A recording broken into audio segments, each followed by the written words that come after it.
సముద్రానికి కోపం వస్తుందా అంటే అదేంటో తెలియదని చాలా మంది అనుకుంటారు. కానీ ఈరోజు చూసుకుంటే నిజంగా సముద్రానికి కోపం వచ్చిందా అనే పరిస్థితి ఉంటుంది. నగరంలో ఎప్పుడు లేని విధంగా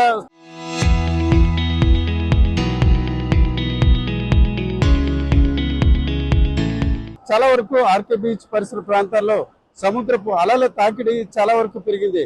నిన్న రాత్రి నుంచి మొదలైన ఈ అలల తాకిడి చాలా ఉధృతంగా ఉంది.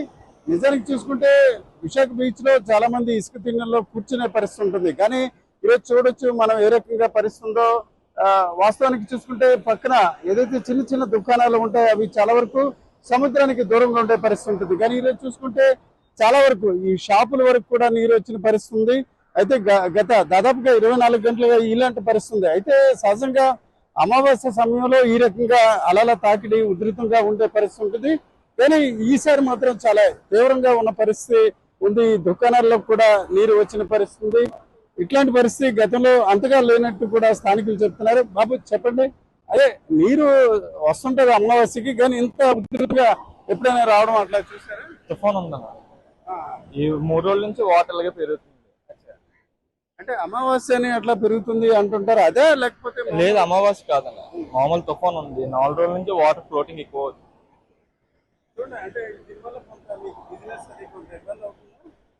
10-11 వరకు మాకు ఇలాగే ఉంది. మళ్ళీ 11 నుంచి కొంచెం వాటర్ వెనక్కి వెళ్ళిపోతుంది. మళ్ళీ నైట్ అట్లా వస్తుందా? నైట్ అంత ఫ్లోటింగ్ గేట్ ఉండదు అన్న. ఉదయం ఎన్ని గంటల నుంచి ఎన్ని గంటల వరకు? 6 నుంచి వాటర్ పెరుగుతుంది. మార్నింగ్ 6 నుంచి ఇంకా 10-11 వరకు వాటర్ అలా ఫ్లోటింగ్ అవుతూ ఉంటుంది. మళ్ళీ 10 నుంచి ఇంకా తగ్గిపోద్ది, వెనక్కి వెళ్ళిపోతుంది. ఇక్కడ మత్స్యకారుల మాటలు బట్టి ఉదయం 6 గంటలు అంటే సహజంగా అర్ధరాత్రి తర్వాత ఉండే అవకాశం ఉంటుంది. కానీ వీరంతా కూడా చూస్తే ఉదయం 6 నుంచి 11 గంటల వరకు ఈ రకంగా ఉంటుందని చెప్తున్నారు. అయితే ఈ అలల తాకిడి ఇంత తీవ్రంగా ఉండడంతో చాలా మంది చూడడానికి ఆసక్తిగా చూపుతున్నారు. అయితే సహజంగా ఇవి చూడడానికి ఆనందంగా ఉన్నప్పుడు కూడా ఇది ప్రమాదకరమైన పరిస్థితి.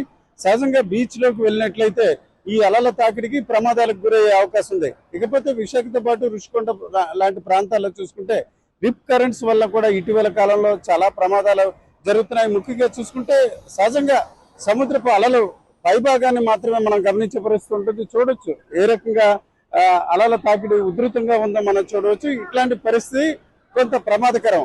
అయితే సహజంగా నీరుని చూసే చాలా మంది కొంత ఆసక్తి చూపిస్తారు. కానీ ఈ ఆసక్తే ప్రమాదకరంగా మారే అవకాశం ఉంటుందని తాజాగా ఇప్పుడు మనకు చూస్తున్న పరిస్థితి బట్టి మనకు అర్థమవుతుంది. సముద్రానికి ఒక రకంగా కోపం వచ్చిందా అన్న రీతిన ఈరోజు అలల ఉధృతి విపరీతంగా ఉన్న పరిస్థితి ఉంది.